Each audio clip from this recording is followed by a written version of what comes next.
चतुर्वेदी हैं, वरिष्ठ पत्रकार हैं। सूर्यकांत जी, आप सुन पा रहे हैं? आपका बहुत स्वागत हमारे कार्यक्रम में। हाँ सर, नमस्कार। और धैर्यवर्धन शर्मा है, बीजेपी प्रवक्ता हैं। धैर्यवर्धन जी, आपका बहुत स्वागत जी। सूर्यकांत जी, किस तरह से देखते हैं इस बदलाव को? काफी लंबे अरसे से अटकलें लगाई जा रही थी कि मोदी कैबिनेट का विस्तार होगा, किसको जगह मिलती है, किसको नहीं मिलती है। उन सब चीजों का, उन अटकलों पर अब लगता है कि विराम लगने वाला है। और जैसा कयास लगाए जा रहे थे कि ज्योतिरादित्य सिंधिया को मंत्रिमंडल में जगह मिलेगी, तो वैसा होता दिखाई भी दे रहा है। सिंधिया जी को दिल्ली बुला लिया गया, क्या कहेंगे? देखिए, बीते 1.5 साल से अधिक समय से मंत्रियों मोदी कैबिनेट के पुनर्गठन की जो कवायद अटकलें चल रही थी, उस पर लगभग अब विराम लगना तय हो गया है। और जिस तरह के संकेत मिल रहे हैं, उससे यह तय है कि कल मोदी मंत्रिमंडल का विस्तार होगा, जिसमें मध्य प्रदेश से एक नाम तो लगभग तय ही है, लेकिन दूसरा नाम और शामिल हो सकता है। दूसरा नाम कैलाश विजयवर्गीय के रूप में हो सकता है। पहला नाम ज्योतिरादित्य सिंधिया का है, क्योंकि जब वो कांग्रेस छोड़कर भाजपा में आए थे तो उस समय उनकी जो शर्त थी, उस शर्त के हिसाब से उन्हें राज्यसभा में ले लिया गया। और राज्यसभा में सदस्य बनने के बाद, भाजपा ज्वाइन करने के बाद जिस तरह से वो सक्रियता दिखा रहे हैं, और भाजपा के सभी बड़े नेताओं से मेल मुलाकात, संघ के दफ्तर जाना, वहाँ संघ के पदाधिकारियों से मिलना, और भाजपा की रीति और नीति को जिस तरह से वो जिस तेजी से फॉलो कर रहे हैं और उसमें ढलने का प्रयास कर रहे हैं, उससे यह तो तय है कि उन्हें मंत्रिमंडल में लिया जाना ही है। और उन्हें आज बुला भी लिया गया है दिल्ली। और यही वजह है कि वो आज के सारे कार्यक्रम छोड़कर, मालवा अंचल के जो 4 दिवसीय दौरे पर वो गए हुए थे, वो सारे कार्यक्रम छोड़कर अभी 3 बजे की नियमित फ्लाइट से दिल्ली भी जा रहे हैं। तो यह तो तय है कि उन्हें हर हाल में मंत्री पद की शपथ लेना है। लेकिन उसके साथ जो जिस दूसरे नेता का नाम लिया जा रहा है, वो कैलाश विजयवर्गीय है, क्योंकि कैलाश विजयवर्गीय इस समय संगठन में राष्ट्रीय पदाधिकारी होने के साथ साथ पश्चिम बंगाल के प्रभारी भी रहे हैं। पश्चिम बंगाल के प्रभारी रहते उन्होंने पार्टी को आसान रूप सफलता तो दिलाई है। यह बात अलग है कि पार्टी की मंशा वह सरकार बनाने की थी, लेकिन वो वैसी सफलता नहीं मिली है। लेकिन वो एक कद्दावर नेता माने जाते हैं और वो प्रभावशाली नेता भी माने जाते हैं। तो यह तय है। और इसको आप थावरचंद गहलोत जी के इस्तीफे से जोड़कर देख सकते हैं, क्योंकि जिस तरह से थावरचंद जी गहलोत रहते हुए आज राज्यपाल बनाए गए हैं, उससे यह तय हो गया कि मध्य प्रदेश के कोटे से जो मंत्री बनाए गए थे, उनमें से एक पद आज रिक्त हो जाएगा। तो माना जा रहा है कि ज्योतिरादित्य सिंधिया के अलावा कैलाश विजयवर्गीय भी मध्य प्रदेश से केंद्रीय मंत्रिमंडल में कल शामिल हो सकते हैं। और मुझे लगता है कल शाम तक शपथ ग्रहण हो जाएगा और मंत्रियों के कुछ दायित्वों में बदलाव भी होगा, क्योंकि जिन मंत्रियों का प्रदर्शन अच्छा नहीं रहा है, या प्रधानमंत्री की आकांक्षाओं पर काम खड़े नहीं उतरे, उन्हें बदला भी जा सकता है, विभाग बदला जा सकता है, बहुत कुछ होगा। और कई मंत्री ऐसे जिनके पास एक से अधिक भारी भरकम विभाग हैं, तो उनके काम के बोझ को भी हल्का किया जाएगा। हालांकि उनमें कई मंत्री ऐसे भी हैं जो जिनका परफॉर्मेंस बहुत अच्छा माना जाता है, लेकिन उनके कामकाज को भी हल्का किया जाएगा। जी चलिए सूर्यकांत जी, आपके पास लौटूंगा। राकेश सिंह यादव हमारे साथ जुड़ गए हैं। राकेश जी, आपका बहुत स्वागत। क्या कहेंगे जो संभावित मंत्रिमंडल में बदलाव हो रहा है, किस तरह से देखते हैं इसे आप? जी देखिए, जिस तरीके से बदलाव की संभावनाएं व्यक्त की जा रही हैं, और जैसा बताया जा रहा है कि कुछ मंत्रियों के परफॉर्मेंस अच्छे नहीं थे, उनको हटाया जा रहा है, तो उनकी परफॉर्मेंस की क्या ग्रेडिंग रही? अगर यह भी मोदी सरकार या प्रधानमंत्री जी बता देते कि इनके परफॉर्मेंस क्यों खराब रहे, तो कितना समय इन्होंने मंत्री बनकर खराब करा, तो देश की जनता के लिए अच्छा होता है। अब किसको मंत्री बनना नहीं बनना, किसको बनाना नहीं बनाना, ये तो उनका कार्य क्षेत्र है। लेकिन मध्य प्रदेश का जहां तक सवाल है कि ज्योतिरादित्य सिंधिया जिस स्वभाव के व्यक्ति हैं, मुझे नहीं लगता कि वो कैलाश विजयवर्गीय जी को मंत्री बनने देंगे। किसी भी सूरत में वो ये स्वीकार नहीं करेंगे। और अगर ऐसा होता है तो ये भी एक राजनीतिक अचंभा होगा कि कैलाश जी मध्य प्रदेश से मंत्री बन गए। तो ये अब देखने वाली बात होगी कि ज्योतिरादित्य सिंधिया जी का कितना असर मोदी जी पे है और कितनी बात मोदी जी उनकी सुनते हैं। अगर कैलाश विजयवर्गीय जी मंत्री बनते हैं तो ये सिद्ध होगा कि भारतीय जनता पार्टी में कार्यकर्ताओं की भी पूछ परख होती है। और अगर नहीं बनते हैं तो फिर बोलने की जरूरत नहीं है। जो मंत्री बन रहे हैं वो कैसे बन रहे हैं, जनता जानती है। जी धैर्यवर्धन जी, क्या कहेंगे?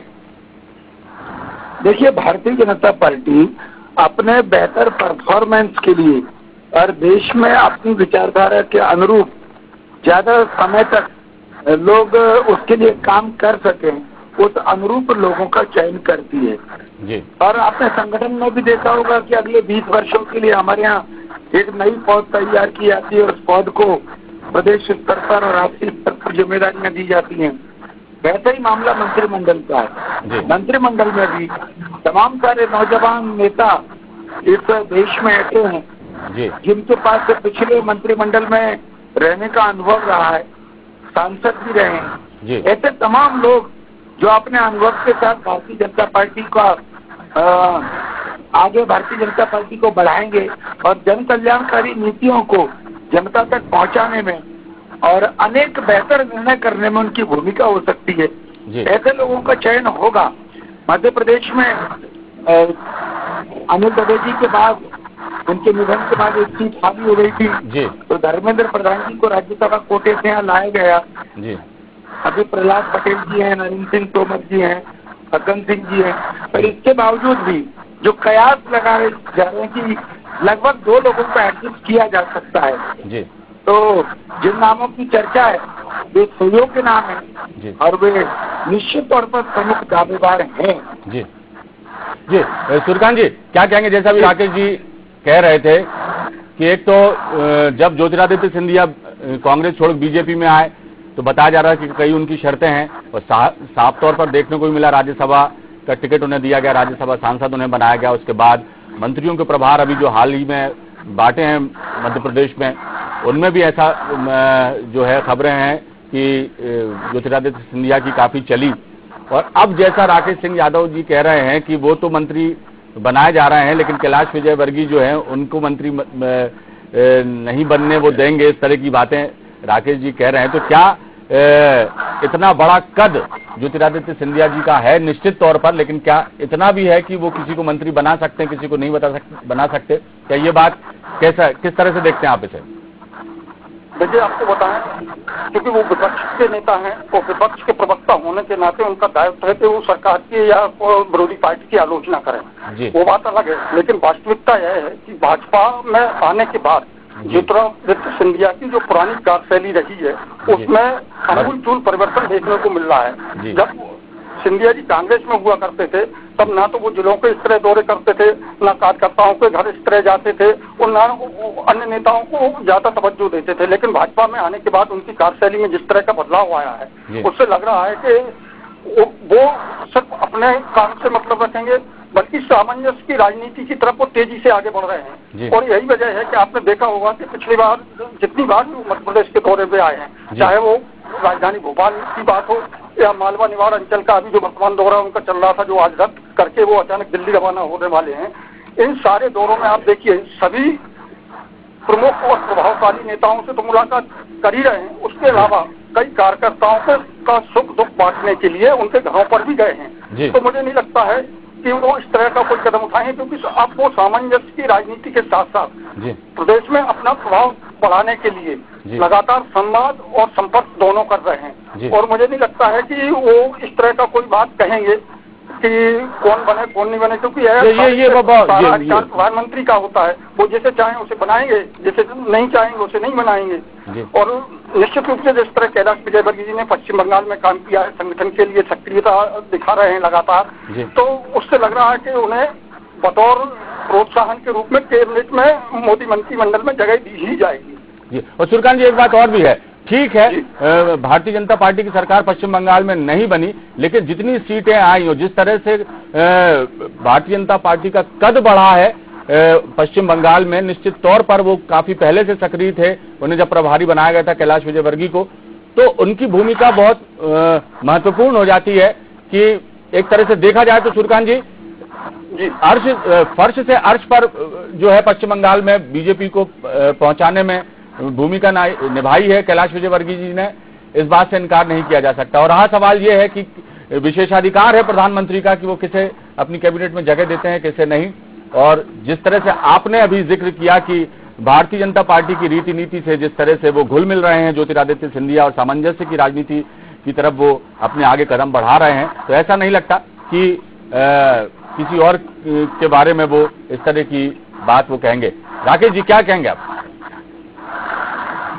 देखिए सूर्यकांत जी जो बात बोल रहे हैं कि ज्योतिरादित्य सिंधिया जी में बहुत बड़ा बदलाव आ गया है, तो ऐसी कोई नई बात नहीं है। कांग्रेस के पुराने वीडियो आप निकाल के देखेंगे तो गांव-गांव मंच पे उसी तरीके से जाते हैं और अपने आप को महाराज कहलाना आज भी पसंद करते हैं और कल भी पसंद करते थे। तो वो कोई नई बात नहीं है, उनके लिए वो रूटीन प्रक्रिया है कि मंदसौर से लेके मालवा का पूरा दौरा करना 2 दिन में, इसके घर जाना, उससे मिलना, इस कार्यकर्ता के गले में हाथ डालना। एक सामान्य नेता की एक परिपाटी होती है जिसका निर्वाह कांग्रेस में भी करते थे, भाजपा में भी करते हैं।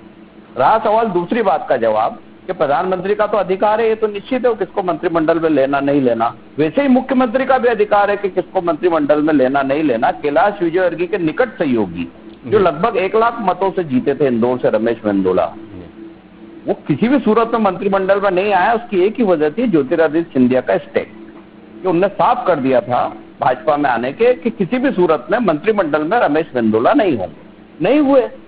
अब आप बोलेंगे ये तो सीएम का मामला है, उनने तय करा है निश्चित तौर पे, लेकिन सच यही है कि पूरी एडी चोटी का जोर लगाने के बाद कैलाश विजयवर्गीय द्वारा उसके बाद भी रमेश मेंदोला को राज्य मंत्री तक नहीं बनाया गया। सिर्फ एक ही व्यक्ति की वजह से नहीं बनाया गया, वो थे ज्योतिरादित्य सिंधिया। अब खुद का सवाल है कैलाश विजयवर्गीय जी का, जो मंत्रिमंडल में आएंगे या नहीं आएंगे, और जो संभावना दिख रही है, जो चर्चा चल रही है, उसमें नाम सबसे ऊपर तो जबलपुर के राकेश सिंह का है जी।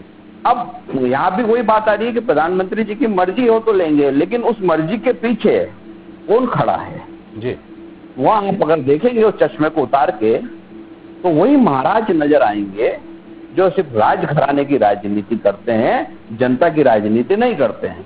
वो शर्तों पे आए हैं, उनकी शर्तें बिल्कुल तयशुदा हैं लोकसभा चुनाव तक। वो एक एक शर्त का पालन भारतीय जनता पार्टी और यहाँ के मुख्यमंत्री को करना है। एक भी शर्त का उल्लंघन हुआ तो सरकार गिर जाएगी। कभी भी भारतीय जनता पार्टी के बड़े नेता ये रिस्क नहीं लेंगे, वो अपने कार्यकर्ता को शहीद कर देंगे, लेकिन सिंधिया की बात नहीं टालेगी। जी धैर्यवर्धन जी जवाब दीजिए। देखिए, दूध में छाछ डालने का भरसक प्रयास कर रहे राकेश सिंह जी की बात बहुत ही अस्वीकार नहीं है, उसमें कहीं कोई दम नहीं है, कुछ भी नहीं है। ये षड्यंत्रपूर्ण भाषा बोल रहे हैं, क्योंकि राकेश सिंह जी ऐसा हजम नहीं कर पा रहे हैं, तो वो प्रयास कर रहे हैं कि इसमें भी कुछ बिगड़ कैसे डाले। प्रधानमंत्री जी नरेंद्र मोदी जी का व्यक्तित्व इतना बड़ा है, और वैसे तो प्रधानमंत्री कोई भी हो, वो मंत्रिमंडल का चयन अपनी बुद्धि विवेक के अपने जो निर्णय है उसके बल पर करते हैं। और उसमें इस प्रकार की बात करना कि दूसरे मंत्री कौन बनेंगे, तीसरे कौन बनेंगे, इसमें भी फला व्यक्ति का रोल होगा, मुझे लग रहा है ये शुभ प्रसंग पर इस प्रकार की बात की जाना जायज नहीं है। लेकिन राकेश सिंह बहुत सीनियर लीडर है, मध्य प्रदेश के अध्यक्ष रहे, लंबे समय से सांसद हैं। मैं बता रहा ना कि पद चला है जिनके नामों पर विचार करना है, और मध्य प्रदेश से प्रतिनिधित्व सीमित लोगों को मिलेगा, संभवतः 2 ही लोगों को मिलेगा जी। तो भले 3 लोगों को मिल जाए, पर आधा % लोग कम से कम मध्य प्रदेश में रहते हैं जी। तो सीनियरिटी के नाते एक से बढ़कर एक है, इस पर 11 है जी। तो यह स्वाभाविक पर माननीय नरेंद्र मोदी जी का देश के प्रधानमंत्री का विशेष अधिकार है जी, अपने विवेक से उचित निर्णय करेंगे। और जिन लोगों को आज की परिस्थिति में जिस विभाग की जवाबदारी जीतनी चाहिए, केंद्र सरकार को सहयोगी के नाते उनकी सेवाओं को लेना चाहिए, वो मोदी जी भली बात समझते हैं और वो देश के हित में उचित लोगों का चयन करेंगे। हाँ, भारतीय जनता पार्टी राष्ट्रीय अध्यक्ष, भारतीय जनता पार्टी के राष्ट्रीय संगठन महामंत्री, इस सब की अपनी एक भूमिका होती है। उनसे जब प्रधानमंत्री जी विचार विमर्श करते हैं तो उन नामों के बारे में जरूर बताते हैं कि किन किन लोगों की क्या उपयोगिता हो सकती है। चलिए उनको चलिए नरेंद्र मोदी जी नए नेता नहीं है, वो इतने मतलब कई दशकों से भारतीय जनता पार्टी में लगातार काम कर रहे हैं, तो एक एक व्यक्ति के चलिए बात मध्य प्रदेश में किसे मंत्री बनने का मौका मिलता है, किसे नहीं, यही सब कुछ चल रहा है। और बहुत ज्यादा वक्त अब रह भी नहीं गया है, चंद घंटों के बाद ये तय हो जाएगा कि मध्य प्रदेश में किसको स्थान मिला, किसको नहीं। और उत्तर प्रदेश के चुनाव हैं 2022 में, अन्य 4 राज्यों के भी चुनाव हैं, तो उसके मद्देनजर भी जो है जमावट की दृष्टि से इस पूरी ही कवायद को देखा जा रहा है आने वाले वक्त में। और क्या कुछ होता है, किस तरह का फैसला होता है, कौन कौन मंत्रिमंडल में शामिल किए जाते हैं, किन के विभाग बदले जाते हैं, जल्दी पता चल जाएगा। राकेश सिंह जी, बहुत बहुत धन्यवाद आपका हमसे चर्चा में हिस्सा लेने के लिए, हमसे बातचीत करने के लिए।